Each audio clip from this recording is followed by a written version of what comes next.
के प्रभारी रहे। आज देर शाम या कल तक राजस्थान में ऑब्जर्वर की घोषणा हो सकती है। इस घोषणा के साथ साथ विधायक दल की बैठक की भी तारीख तय हो जाएगी। दरअसल कई नामों पर चर्चा चल रही है, लेकिन इन नामों में से कौन सा होगा वो एक नाम जो राजस्थान का मुख्यमंत्री बनेगा। बड़ा सवाल इस वक्त यही है कि राजस्थान में अगला सीएम कौन होगा। सूत्रों से आ रही खबरों के अनुसार राजस्थान में इस वक्त 5 नाम चर्चा में हैं।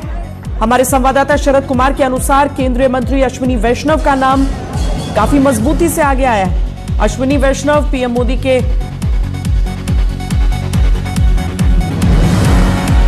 तस्वीरों में इस समय आप दिया कुमारी को देख रहे हैं, गजेंद्र सिंह शेखावत को देख रहे हैं। ये वो नाम है जिनको लेकर कयास लगातार लगाए जा रहे हैं कि क्या ये राजस्थान के मुख्यमंत्री बन सकते हैं। अब हम आपको एक एक करके वो 5 नाम दिखाते हैं जिनको लेकर सबसे ज्यादा चर्चा चल रही है। सबसे मजबूती से जो नाम आगे है वो अश्विनी वैष्णव का है। प्रधानमंत्री नरेंद्र मोदी के बेहद भरोसेमंद बताए जाते हैं। पूर्व आईएएस रहे हैं, छवि उनकी अच्छी है, स्वच्छ छवि। दूसरा नाम जो है वो गजेंद्र सिंह शेखावत का है। शेखावत वसुंधरा के धुर विरोधी रहे हैं। लोकसभा चुनाव में जोधपुर सीट से अशोक गहलोत के बेटे को हरा चुके हैं। गजेंद्र सिंह शेखावत की पैठ जोधपुर के इलाके में बड़ी मानी जाती है। इसके अलावा जो तीसरा नाम है वो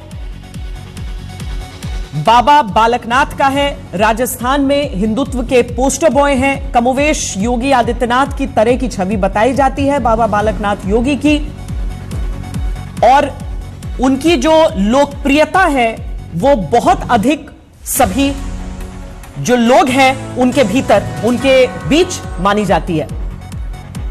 अगला नाम हम आपको दिखाते हैं। 3 नाम हमने आपको दिखाए हैं। अर्जुन राम मेघवाल अगला नाम। राजस्थान में बीजेपी के एसटी चेहरे हैं जिन पर दांव भारतीय जनता पार्टी लगा सकती है।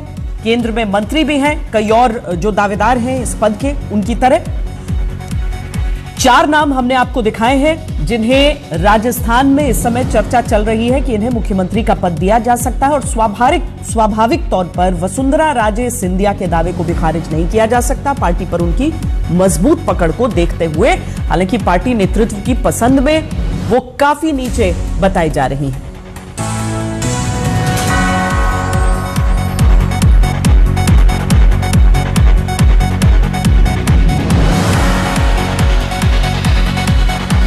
इन चुनावों में बाबा बालकनाथ योगी बहुत तेजी से चर्चा में आए। हमने उनसे बात की, उनसे पूछा कि क्या वो खुद को सीएम पद का दावेदार मानते हैं। उनका जवाब सुनिए। राजनीतिक गलियारों में चर्चा आम ये है कि आपको दिल्ली बुलाया गया है, मुख्यमंत्री पद के दावेदार बड़े आप हैं। क्या आज तक आपसे एक मुख्यमंत्री से बात कर रहे हैं? ऐसा कोई विषय नहीं है, और मैं आपको बता रहा हूं कि अब ये पता नहीं किसने, मैं तो उनको ढूंढ रहा हूं कि हमको बुलाया गया, ऐसी कोई बात ही नहीं है। आज पहला सत्र है शीतकालीन सत्र का, और उस भाव से हम आए हैं। लेकिन कोई भी जिम्मेदारी देगी तो आप उसको लेने के लिए तैयार? जिम्मेदारी तो हमारा जीवन ही सेवा का है, क्योंकि हम गृहस्थ जीवन को त्याग कर और संन्यास जीवन धारण किया है। हमने गुरु आज्ञा का पालन किया है, और संगठन से जुड़ने के बाद में संगठन की आज्ञाओं का पालन। आज वर्तमान में भी तो जिम्मेदारी ही है पार्टी की, और उसी भाव से पार्टी की सेवा में निरंतर लगे रहेंगे और देश की सेवा को आगे बढ़ाएंगे। ये चर्चा तब आम हुई जब योगी जी आपके साथ मंच पर थे, उन्होंने भी कई तरीके से, तो ये बातें चलने लगी कि जिस तरीके से यूपी में योगी वैसे राजस्थान में भी योगी। ऐसा कुछ विषय नहीं है। हमारा एक एक कार्यकर्ता योगी है। योगी का अर्थ होता है कि वो देश, अपने समाज, मानव जाति समाज और अपने कर्तव्यों के प्रति संपूर्ण दायित्व के साथ में, पूरी ताकत के साथ में जो लगा रहता है, वो हमारा कार्यकर्ता भी है। उसमें साधुजन भी हैं, सामान्य कार्यकर्ता, सब तरह के लोग हैं। वो सब लोग पूरे योग्य साधना, मतलब एक यौगिक रूप से लगे हैं देश के लोगों की सेवा करने और देश को आगे बढ़ाने में। तो योगी का अर्थ यही है। ऐसी कोई बात नहीं है कि जिस विषय पर आप बात कर रहे हैं, ये तो सब हमारे माननीय प्रधानमंत्री जी हैं, उनके होते कोई आवश्यकता ही नहीं है, क्योंकि सब उनके मार्गदर्शन में आगे बढ़ना है। बिल्कुल। हालांकि बीजेपी के कार्यकर्ताओं को भी मालूम है कि ये निर्णय नेताओं के द्वारा होगा, और जो विधायक दल है वो उसके बाद अपने नेता को चुनेगा। लेकिन जब कल बड़ी जीत भारतीय जनता पार्टी को राजस्थान में मिली, उस समय भी सबने सुना कि किस तरीके से दिया कुमारी के पक्ष में नारेबाजी हो रही थी, वसुंधरा राजे के पक्ष में नारेबाजी हुई थी, बाबा बालकनाथ के पक्ष में नारेबाजी की जा रही थी। तो दिया कुमारी और वसुंधरा राजे क्या कह रही हैं इस जीत के बारे में और मुख्यमंत्री पद की दावेदारी को लेकर, वो सुनिए। राजस्थान की ये जो शानदार जीत है, ये माननीय हमारे प्रधानमंत्री नरेंद्र मोदी जी, जिनका मंत्र था ये सबका साथ, सबका विकास, सबका विश्वास और सबका प्रयास, ये उसकी जीत है, उनकी दी हुई गारंटी की जीत है। और सबसे बड़ी बात तो यह है कि ये जीत हमारे जनता जनार्दन की है, जिसने कांग्रेस के कुराज को नकारते हुए और भारतीय जनता पार्टी के सुराज को अपनाने का काम किया है। मुझे कुछ ज्यादा नहीं करना पड़ा, मुझे एक एक घर तक ले जाने का जो काम किया है हमारे कार्यकर्ताओं ने, तो मैं मेरी जीत का श्रेय उनको भी देना चाहूंगी। और पूरी तरह से भारतीय जनता पार्टी बहुत अच्छी तरह से चुनाव लड़ी है और परिणाम भी बहुत अच्छा आया है।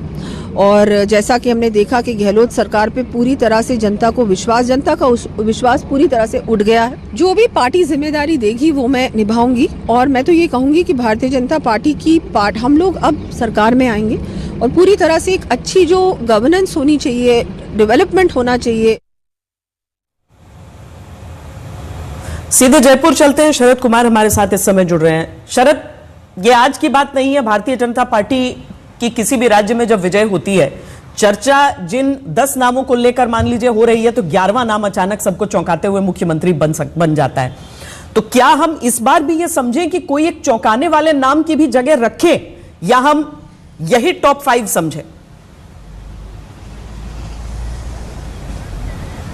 नहीं, चौंकाने वाले का नाम की जगह हमेशा रहनी चाहिए प्रधानमंत्री नरेंद्र मोदी के स्कीम में। लेकिन देखिए, ये जो नाम है, इन नामों को लेकर राजस्थान के लोग ज़्यादा चर्चा कर रहे हैं। बाकी जो नाम जीते हुए हैं 115, उनके लेकर भी लोग पेन और पेपर लेकर बैठ गए हैं, क्या ये भी हो सकते हैं, क्या ये भी हो सकते हैं, क्या ये भी हो सकते हैं। तो इस तरह की स्थिति बीजेपी में बनी हुई है। लेकिन वसुंधरा राजे को भी फिलहाल बाहर नहीं किया जा सकता। वो कद्दावर नेता हैं, उनके बहुत सारे समर्थक विधायक हैं, क्या वो नहीं बनती हैं तो फिर कुछ परेशानी भी हो सकती है। मुझे लग रहा है कि बीजेपी इसे भी भांप रही है। क्या वसुंधरा राजे अगर नहीं बनाई जाती है तो इतनी आसानी से सरेंडर करके बगल में बैठ जाएंगे एक विधायक की हैसियत से? ये बहुत, इस बात को लेकर राजस्थान में बहुत चर्चा हो रही है कि महारानी मान जाएंगी क्या करूँ और नाम आएगा तो। इसलिए यही कारण मुझे याद आ रहा है कि जब पहली बार उस समय वसुंधरा राजे को लेकर आया गया था श्वेता, तो तब भी हरिशंकर भाभरा हो, ललित किशोर चतुर्वेदी हो या दूसरे नेता हो, रघुवीर सिंह कौशल हो, इन नेताओं ने भारी विरोध किया था कि बाहर से कैसे लाकर थोपा गया। तो इस संक्रमण काल होगा अगर बदलाव होता है तो, इसलिए विरोध हो सकता है जैसा कि उस वक्त हुआ था जब वसुंधरा राजे को लाया गया था। मगर वसुंधरा राजे को अभी भी आउट नहीं किया जा सकता है, क्योंकि आगे 2024 का चुनाव है और कहा जा रहा है कि वो अपने समर्थकों से संपर्क कर रही है, मगर पत्ते नहीं खोली है। फिर भी प्रधानमंत्री नरेंद्र मोदी के नाम पर ये चुनाव हुआ, उनके चेहरे पर चुनाव हुआ, उनके मुद्दों पर चुनाव हुआ, उनकी रणनीति पर चुनाव हुआ। ये चुनाव सिर्फ प्रधानमंत्री नरेंद्र मोदी का है। इसलिए राजस्थान की जनता ये समझती है कि ये फैसला प्रधानमंत्री नरेंद्र मोदी करेंगे। और वैसे देखा जाए तो उनका हक भी बनता है, क्योंकि वसुंधरा राजे नेपथ्य में रही हैं पिछले 5 सालों तक, संगठन में उतना सक्रिय नहीं रही हैं। उपचुनाव में तो एक ट्वीट भी नहीं किया करती थी कि बीजेपी के पक्ष में वोट दें, मगर चूंकि पार्टी जीत गई है तो नहीं। और एक और चीज शरद, जिस समय उनकी बगावत से बहुत ज्यादा डरा जाता था, उस समय पार्टी के ऊपर उनकी पकड़ और आज की तारीख में उनकी पकड़, हालांकि उनकी मर्जी से भी कई जगहों पर टिकट बांटे गए थे, पर कितना, अगर हम कहें कि उनकी पकड़ इस समय कितनी है पार्टी पर, क्योंकि अब जो सेंटर ऑफ पावर है पार्टी के भीतर राजस्थान में, वो कई सारे नजर आते हैं। हाँ, ये नजर आते हैं, मल्टी स्टारर पिक्चर आपको नजर आती है, लेकिन पावर सेंटर एक ही है, प्रधानमंत्री नरेंद्र मोदी का।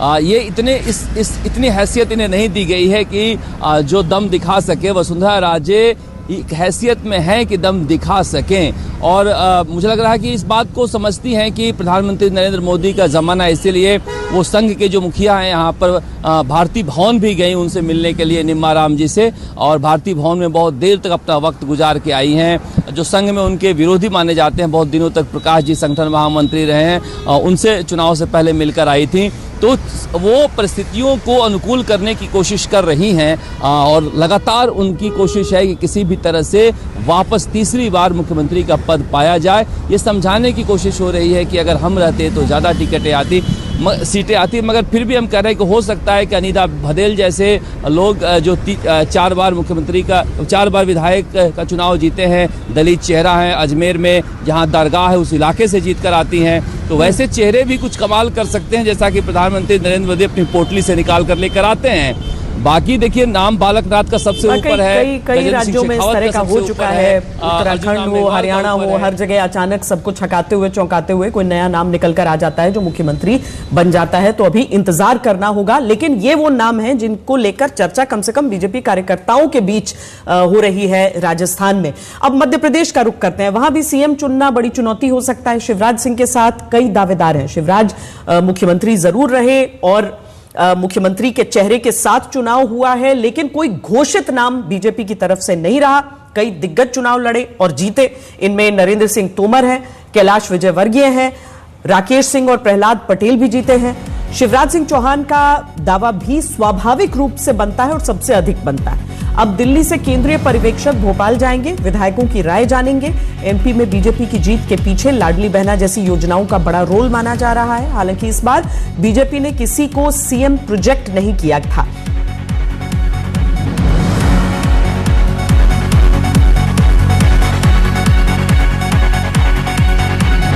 अटल श्रद्धा की ये विजय है। ये विजय भारतीय जनता पार्टी की डबल इंजन की सरकार ने जो काम किए हैं, मध्य प्रदेश को समृद्ध और विकसित बनाने के लिए उस विकास की विजय है।